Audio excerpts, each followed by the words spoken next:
नमस्कार दोस्तों, आप लोगों का स्वागत है Ajit horror story in Hindi.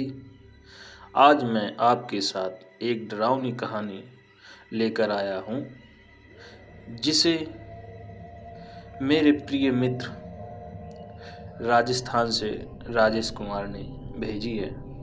मेरा नाम राजेश है, मैं राजस्थान का रहने वाला हूँ। आज मैं आप लोगों को मेरे गांव की एक सच्ची भूतिया कहानी सुनाने जा रहा हूं, जिसे सुनकर आप लोगों को काफ़ी डरावनी और हैरानी दोनों होने वाली है।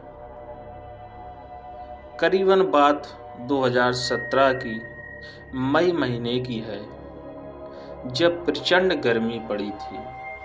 उस समय सबके सर पर आईपीएल का खुमार चढ़ा रहता है। मैं भी आईपीएल देखकर सोने के लिए लगभग रात 12 बजे सोने वाले थे, लेकिन गर्मी के कारण मैं अकेला छत पर खटिया लेकर सोने चला गया।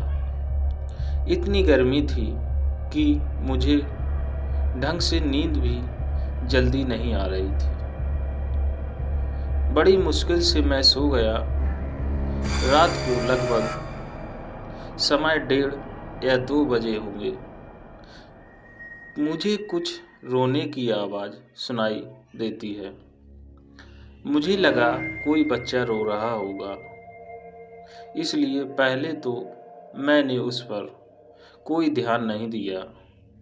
लेकिन जब मैं पूरी तरह जाग गया, मुझे आवाज़ थोड़ी ज़ोर ज़ोर से सुनाई देने लगी थी, और तभी मैंने गौर से सुना तो वो आवाज़ मुझे किसी बच्चे की नहीं लग रही थी।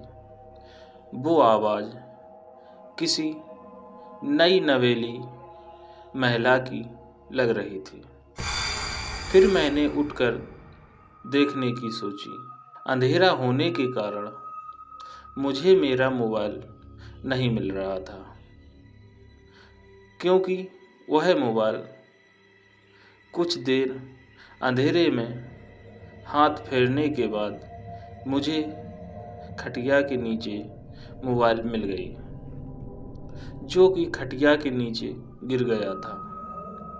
मैं उस रोने की आवाज़ को सुनकर काफ़ी डर रहा था। मेरा घर थोड़ा गांव के बाहर तरफ है और आसपास बहुत सारी घनी झाड़ियां भी हैं।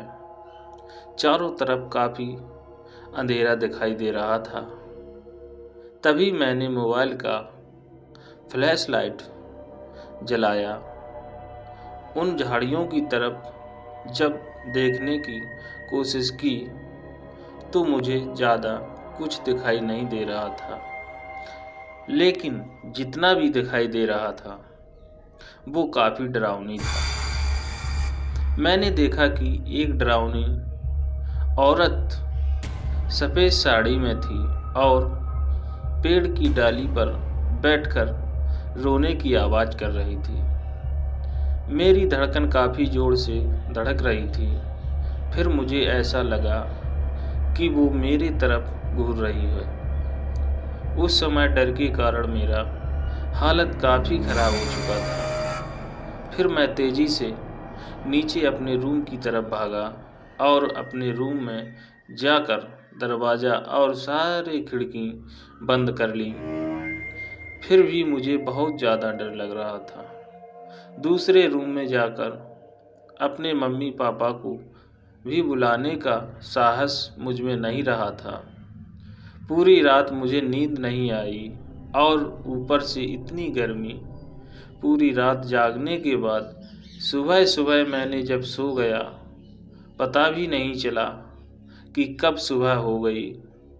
फिर लगभग 7:30 बजे जब मेरे मम्मी पापा ने रूम का दरवाज़ा खटखटाया, जब मेरे कान में आवाज़ सुनाई दी, जब मेरी नींद खुली तो रूम में अंधेरा था।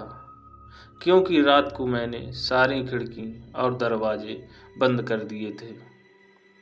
जब मैंने दरवाज़ा खोला तो मेरी मम्मी थी। वो पूछी, क्यों इतनी लेट तक सो रहे हो?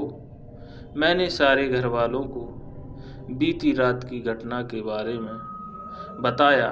फिर भी मेरे पिताजी ने बताया कि वहाँ पर कुछ आवाज़ उन्होंने भी बहुत बार सुनी है और एक दो बार उन्होंने भी उस डरावनी औरत को देखा है। आज उस बात को 2 साल से ज़्यादा भी हो चुके हैं, लेकिन अभी तक उस रात को मैं नहीं भूल पाया हूँ और उस दिन से मैं छत पर कभी भी नहीं सोता हूँ।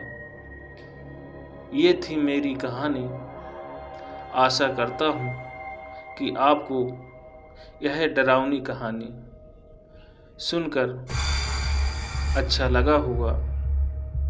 दोस्तों, अगर आपके पास भी ऐसी कहानी हो तो मुझे शेयर ज़रूर करें।